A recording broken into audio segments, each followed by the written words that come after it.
टीले वाले बाबा ने जब राघव को ये बताया कि सिर्फ काया की आत्मा ही हवेली में नहीं आई है, सुगंधा भी मेरी गिरफ्त से आजाद हो चुकी है, तो पिछले कुछ दिनों से तुम्हारे साथ जो भी घटनाएं घटित हुई हैं, उन सब के पीछे काया नहीं बल्कि सुगंधा है। ये सब सुनकर राघव पसीना पसीना हो गया। अपने माथे पर से पसीना पोंछते हुए राघव ने टीले वाले बाबा से कहा, बाबा मुझे माफ कर दीजिए बाबा, मैं अपनी मालती बुआ की आखिरी निशानी समझकर उस आईने को हवेली में ले आया। मैं नहीं जानता था कि उस आईने में काया की आत्मा कैद है, लेकिन बाबा मैंने उस आईने को बड़ी मुश्किल से खुद से दूर किया है। मैंने उस आईने को उस कमरे से हटाकर बाहर फेंक दिया है। अब कुछ दिनों से वो आईना मुझे तंग नहीं कर रहा है। इस पर टीले वाले बाबा ने राघव से कहा, नहीं राघव, ये सिर्फ तुम्हारा वहम है। वो आईना कहीं नहीं गया है, वो अभी भी उसी स्थान पर है जहां उसे होना चाहिए, अर्थात मालती के कमरे में।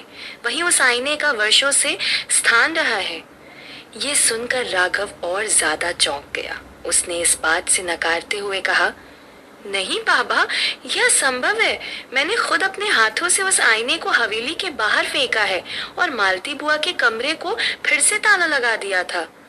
जवाब में टीले वाले बाबा ने कहा, उस कब्र से निकलने के बाद कोई भी ताला उस आईने को अपने स्थान पर जाने से नहीं रोक सकता राघव। और अब हमारे पास बहुत कम समय है राघव, तो मुझे जल्द से जल्द उस कमरे की चाबी दो ताकि मैं और चंद्रकला फिर से उस आईने को दफना सके।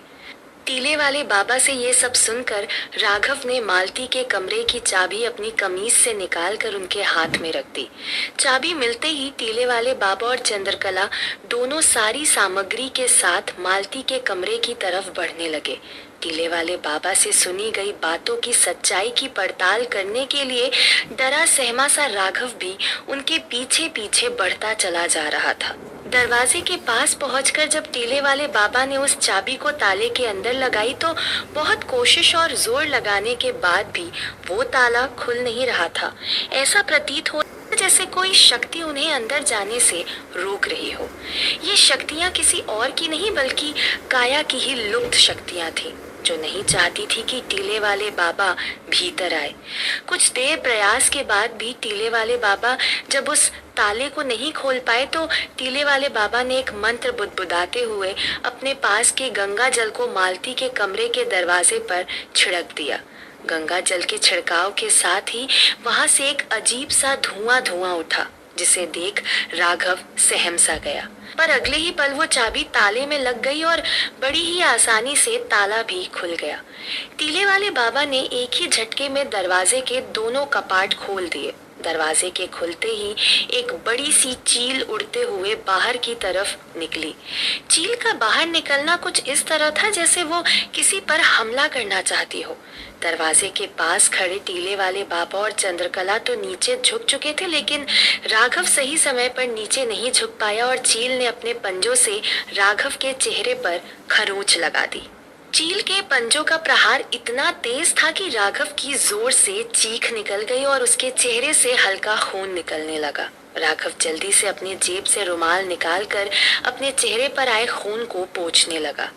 चंद्रकला और टीले वाले बाबा ने ये देखा जरूर था, लेकिन उनके लिए इस वक्त चिंता का विषय राघव के चेहरे पर आई खरोंच नहीं बल्कि वो आईना था जो उस वक्त कमरे के अंदर मौजूद था। चंद्रकला और टीले वाले बाबा कमरे के बाहर से आ रही रोशनदान की रोशनी में कमरे की तरफ आगे बढ़ने लगे। बाहर खड़े घबराए से राघव ने जब कमरे के अंदर झांक कर देखा तो वो भी सन्न रह गया। उसने देखा कि वो आईना अभी भी पहले की तरह अपनी जगह पर लटक रहा था।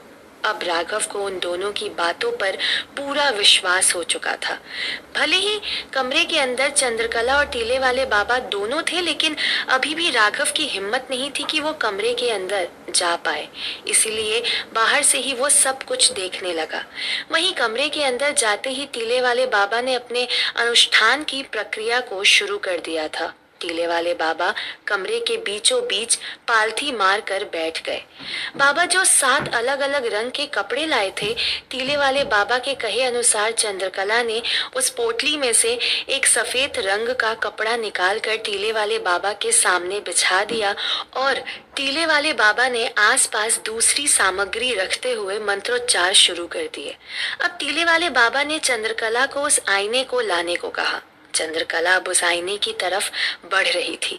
राघव भी बड़े गौर से ये देखने लगा कि आखिर अब क्या होगा। चंद्रकला उस आईने के नजदीक जाकर उसे दीवार से नीचे उतारने की कोशिश करने लगी, लेकिन अपना पूरा जोर लगाने के बाद भी चंद्रकला उसे नीचे नहीं उतार पा रही थी। ये देख टीले वाले बाबा ने फिर से अपने हाथ में गंगा जल लिया और वही मंत्र बुदबुदाते हुए उस आईने के ऊपर फेंक दिया। चंद्रकला को ऐसे लगा जैसे एक ही झटके में उस आईने का भार कम हो गया। चंद्रकला अब बड़ी ही आसानी से उस आईने को उतार कर टीले वाले बाबा के पास ले गई। बाबा ने उस आईने को अपने हाथ में लेकर उस सफेद कपड़े के ऊपर रख दिया और मंत्रोच्चार करते हुए बाकी बचे कपड़े को उस आईने के ऊपर लपेटने लगे। आईने को सफेद कपड़े से लपेटने के बाद टीले वाले बाबा ने उसे सफेद धागे से बांध दिया।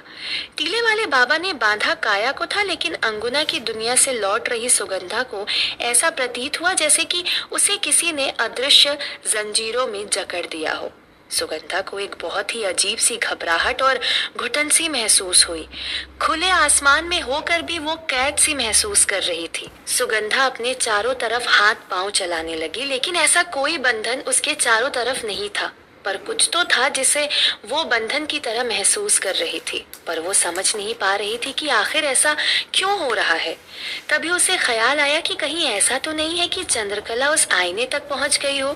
अगर ऐसा हुआ तो चंद्रकला एक बार फिर सालों साल के लिए उस आईने के साथ मेरी काया को दफन कर देगी। ये सोचते ही सुगंधा विचलित हो गई और थोड़ा गुस्से में अपने मन ही मन सोचते हुए बोली, नहीं, ऐसा बिल्कुल भी नहीं हो सकता। सुगंधा, तू एक बार चंद्रकला और टीले वाले बाबा से हार सकती है, लेकिन बार बार नहीं। इस बार काया की माँ अपनी काया को इंसाफ दिलाए बगैर राहत की सांस नहीं लेगी। ये सब सोचते हुए सुगंधा अब थोड़ा तेज रफ्तार से हवेली की तरफ बढ़ने लगी। इधर टीले वाले बाबा ने मंत्रों के उच्चारण के साथ अनुष्ठान को जारी रखे हुए थे।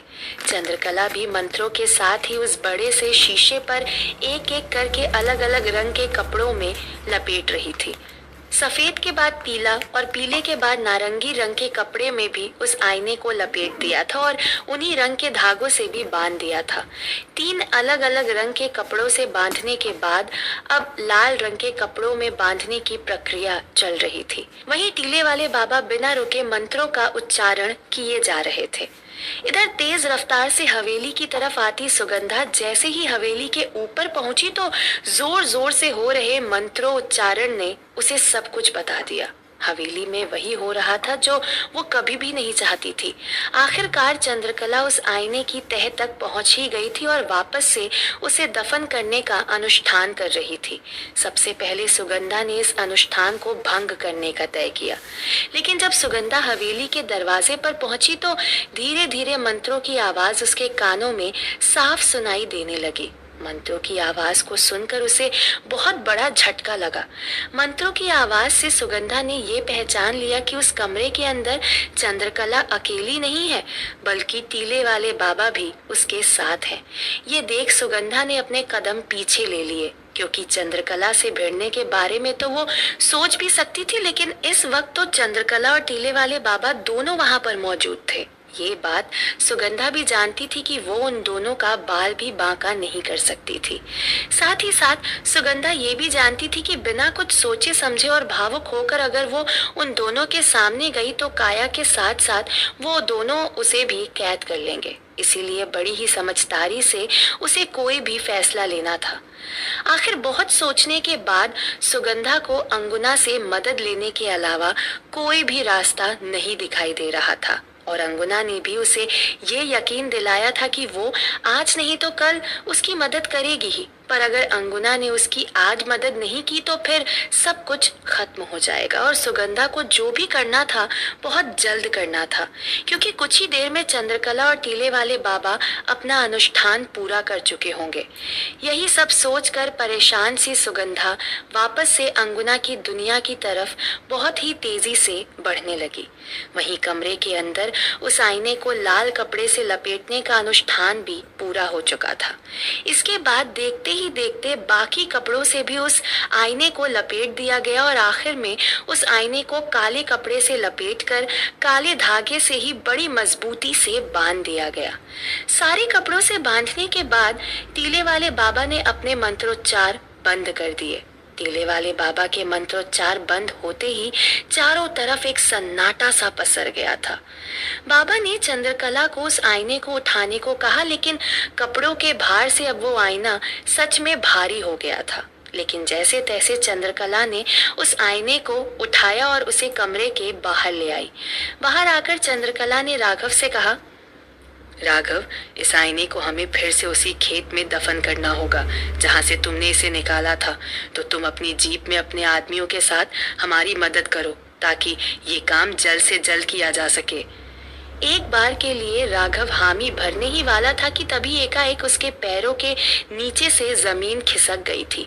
राघव किसी भी कीमत पर चंद्रकला को उस खेत में नहीं ले जा सकता था, क्योंकि उस खेत में तो अफीम की खेती शुरू हो चुकी थी और इस बात की अगर चंद्रकला को भनक भी लगी तो वो राघव को सरपंच तो दूर मायापुर में रहने भी नहीं देगी।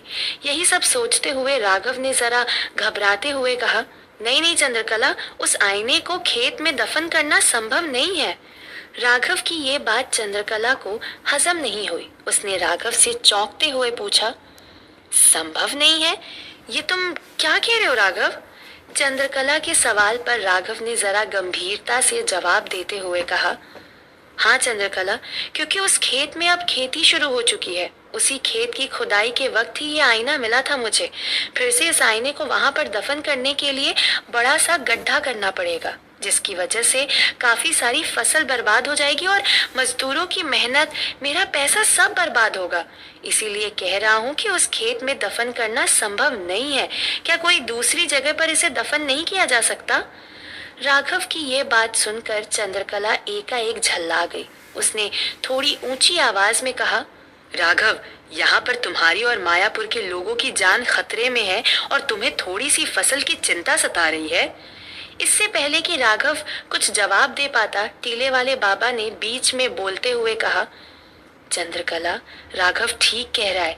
वैसे भी इस शीशे को दफन करने के लिए हमें नए स्थान की ही तलाश करनी होगी, क्योंकि इस अनुष्ठान अनुसार एक ही स्थान पर दोबारा किसी चीज को दफन नहीं किया जा सकता और साथ ही वो दूसरा स्थान पहले के स्थान से कम 5 किलोमीटर की दूरी पर होना चाहिए। टीले वाले बाबा की बात सुनकर राघव की जान में जान आई। वहीं चंद्रकला ने राघव से पूछा, राघव, क्या तुम्हारी जानकारी में खेत से 5 किलोमीटर की दूरी पर कोई ऐसी जगह है जहां पर इतने बड़े आईने को हम दफन कर सके और उस जमीन को कोई भी कभी भी ना खोदे? कुछ सोचते हुए राघव ने चंद्रकला की बात का जवाब देते हुए कहा, हाँ चंद्रकला, मायापुर से 2 गांव छोड़कर हमारा एक छोटा सा खेत है। पिताजी ने किसी की मदद करने के लिए बस वो जमीन खरीद ली थी, लेकिन वो जमीन इतनी छोटी थी कि उसमें खेती भी नहीं की जा सकती थी, इसीलिए सालों से वो खेत बंजर पड़ा हुआ है। लेकिन ये आईना तो वहां पर आसानी से दफनाया जा सकेगा और वो 5 क्या 20 किलोमीटर से भी ज्यादा दूरी पर है। राघव की बात सुनकर टीले वाले बाबा ने कहा, ये तो बहुत अच्छी बात है राघव, चलो फिर जल्द से जल्द वहां के लिए निकला जाए, क्योंकि सूर्यास्त होने के पहले पहले हमें इस आईने को दफन करना होगा। ये सुनकर राघव ने अपने जीप के चालक को आवाज लगाई और जीप को बाहर निकालने को कहा। वो आदमी राघव का आदेश पाते ही बाहर की तरफ गया और उसके पीछे पीछे राघव, टीले वाले बाबा और चंद्रकला भी वो आईना लेकर हवेली के बाहर जाने लगे। तब तक वो आदमी आगे पहुंचकर जीप निकाल चुका था। गड्ढा खोदने के लिए राघव ने अपने 3-4 आदमियों को भी साथ चलने को कहा। देखते ही देखते सब लोग जीप में बैठकर उस खेत के लिए निकल गए। इधर ये लोग उस आईने को दफनाने के लिए निकल चुके थे और सुगंधा अभी तक अंगुना की दुनिया में पहुंची ही थी। क्या सुगंधा अंगुना को अपने काम के लिए मना पाएगी? और क्या अंगुना सही समय पर मायापुर पहुंच पाएगी? या एक बार फिर से काया हमेशा हमेशा के लिए दफन हो जाएगी? क्या चंद्रकला और टीले वाले बाबा फिर से आईने को दफन कर पाएंगे?